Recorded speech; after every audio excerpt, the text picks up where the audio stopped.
Fala, meus queridos alunos, Prof. Guga na área. Tô de volta, pessoal. Quanto tempo? Tudo bem com vocês? Espero que estejam bem, né? Tudo certinho por aí, certo? E já vamos começar de revisão. Bom, o que a gente vai fazer na aula de hoje? A gente ficou um tempinho, né, sem aula, ficamos de férias no mês passado, no mês de julho. E agora, começo de agosto, né? Primeira semana de agosto, a gente está retomando as nossas aulas. Bom, semana que vem, a partir do dia 9, a gente vai retornar presencialmente. Mas antes disso, nessa semana, nós vamos fazer a revisão do sexto ano em Geografia com o Prof. Guga, tá certo?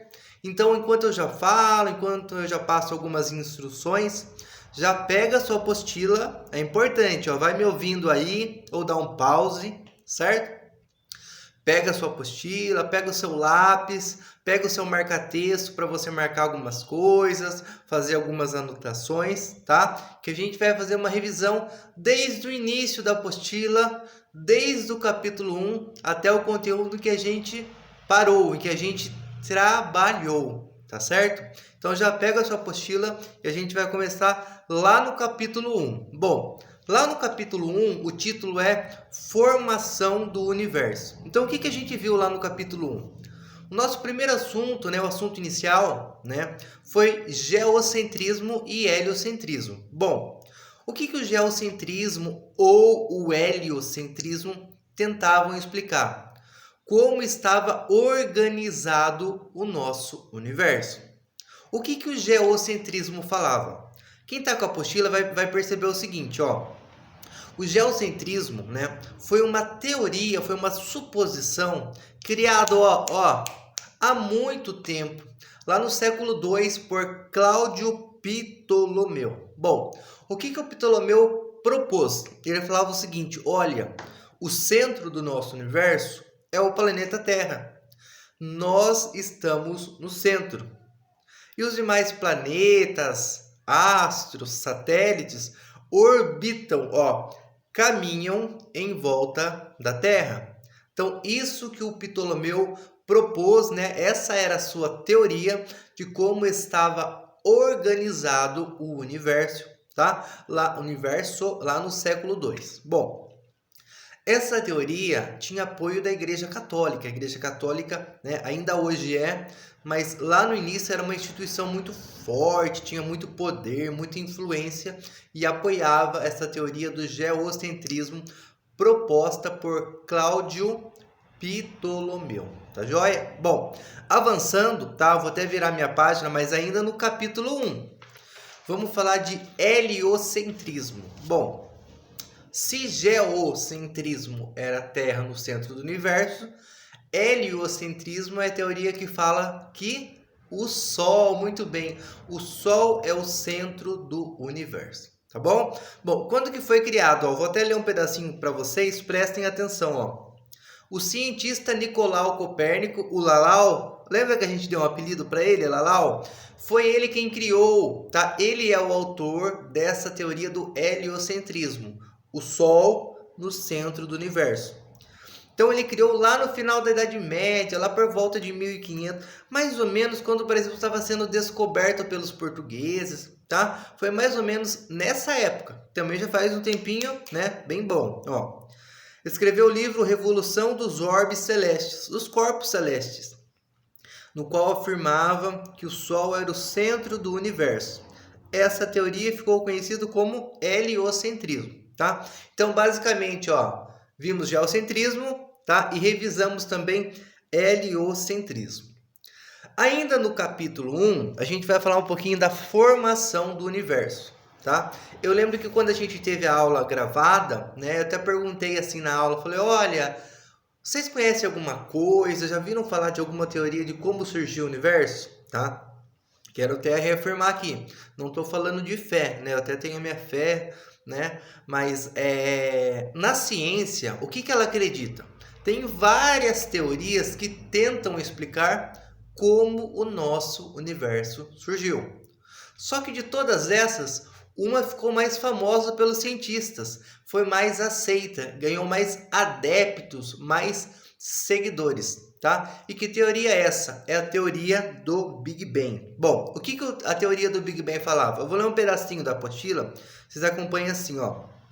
A teoria do Big Bang, tá? Que surgiu em 1947, ou seja, metade do século passado, é uma teoria nova, tá? Teoria relativamente nova, não tem muito tempo que ela foi criada, tá? A teoria do Big Bang, criada em 47. Segundo essa teoria, tudo que existia no universo se encontrava em um ponto inicial. Então, toda a poeira cósmica, todos os corpos que estavam, né, caminhando, orbitando no universo, se juntaram e, de repente, essa junção de tudo que tinha poeira, restos de pequenos astros, pequenos corpos, né, que orbitavam, que caminhavam no universo. Em certo momento eles se juntaram e bum, né? A partir dessa junção, dessa união, né, é que há uma grande explosão, e dessa grande explosão, tá, é que vai surgir tudo que a gente conhece. Para quem não tá lembrado, né, eu mandei um videozinho para vocês, uma reprodução de como teria acontecido, né, o Big Bang. Tá joia? Então volta lá na nossa primeira aula, primeira ou segunda aula, tá? Revisa tudo que eu falei até agora, e eu mandei um vídeo para vocês como é uma simulação, né? Ninguém tava lá, né? Porque bilhões de anos, ninguém realmente sabe como foi, é lógico, mas tem uma simulação de como teria sido, de como teria acontecido o Big Bang. Então volta lá na primeira aula 1 e aula 2 que você vai revisar tudo isso que a gente está revisando agora. Tá joia? Bacana? Bom, avançando ainda no capítulo 1, Sistema Solar. Bom, o que é o Sistema Solar? O nosso Sistema Solar é um braço de uma galáxia, tá? Uma galáxia é uma junção de sistemas solares. O nosso Sistema Solar é um braço, é um componente, tá, da Via Láctea. O nosso Sistema Solar, basicamente, ele é formado por quem? Pelo Sol, certo? Pelos 8 planetas, Mercúrio, Vênus, Terra, Marte, Júpiter, Saturno, Urano e Netuno, mais os seus satélites. Por exemplo, como se chama o satélite natural do planeta Terra? A Lua, tá? A Lua.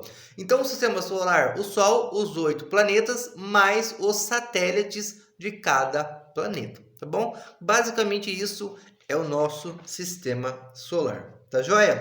Avançando lá no capítulo 2, já abre sua apostila no capítulo 2, estrutura da Terra. Bom, vamos diferenciar, tá? Lá no capítulo 2 tem a figura 8 que fala sobre as camadas externas do planeta. Gugão, vamos entender. Quando eu falo camada externa, estou falando de quem? Da atmosfera, tá? A camada gasosa do nosso planeta, que tem nitrogênio, oxigênio, todos os gases que nós conhecemos. A hidrosfera, água, esfera, camada, a camada de água, mares, oceanos, rios, lagos, lagoas, né, compõem a camada de água, então é a segunda camada. Nós temos a litosfera, onde nós estamos, a camada sólida, dura, rígida do nosso planeta. E a junção dessas três, a mistura dessas três camadas, vai surgir uma quarta nova camada. Vai surgir uma quarta nova camada, a biosfera. Bio, vida, esfera, camada. Então, a junção da atmosfera, da hidrosfera, da litosfera, vai dar origem a uma quarta camada, a biosfera, camada de vida do nosso planeta. Tá joia?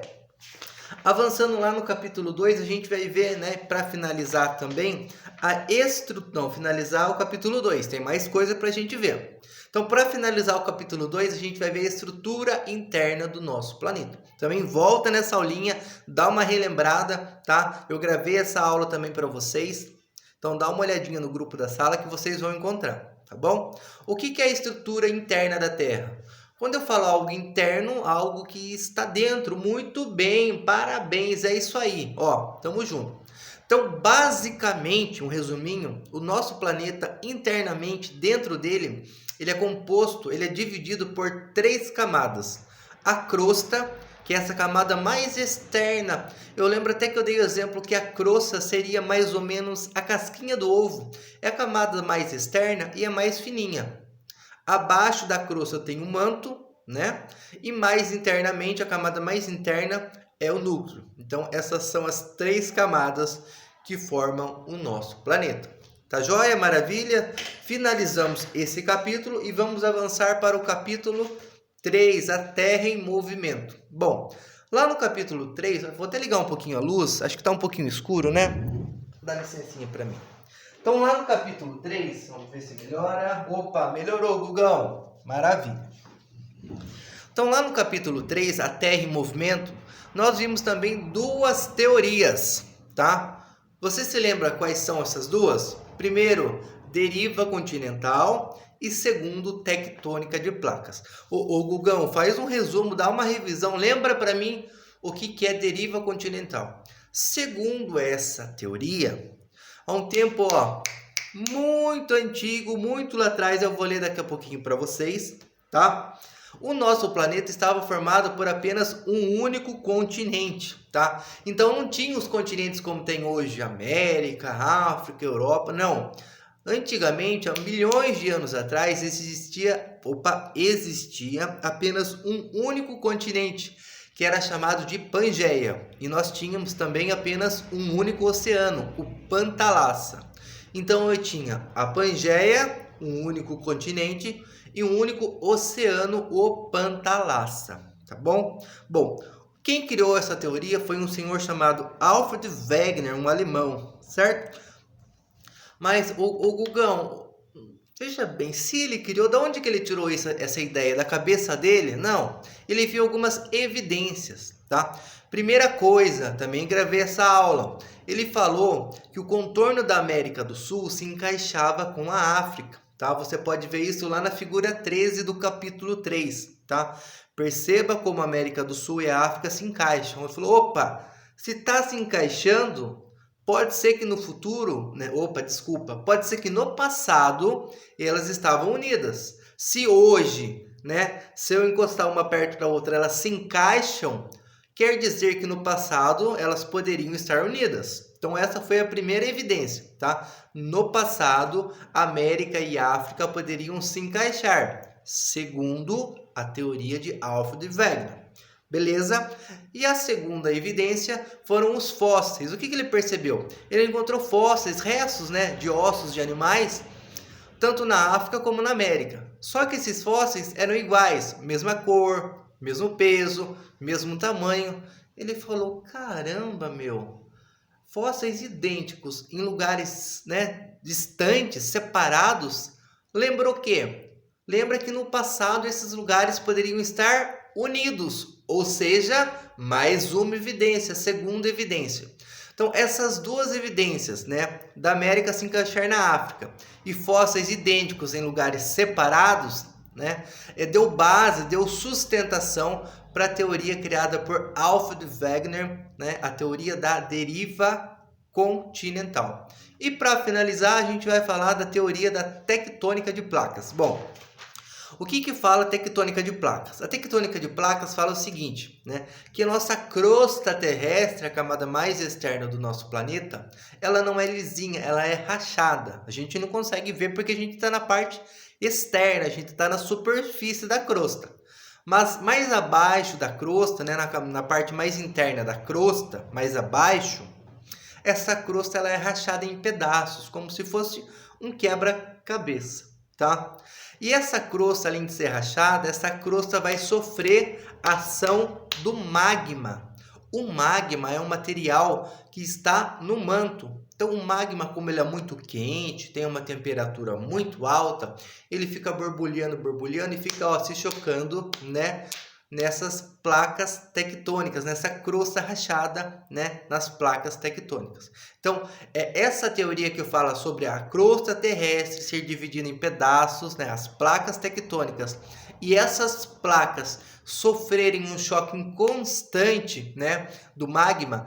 Essa teoria deu-se o nome de tectônica de placas, tá bom? Gente, essa foi a nossa revisão. Qualquer dúvida, qualquer coisa, estou à disposição.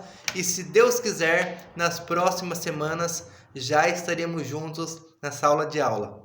Um beijo do Guga, obrigado pela atenção, pelo carinho e tamo junto, gente. Até mais. Tchau, tchau.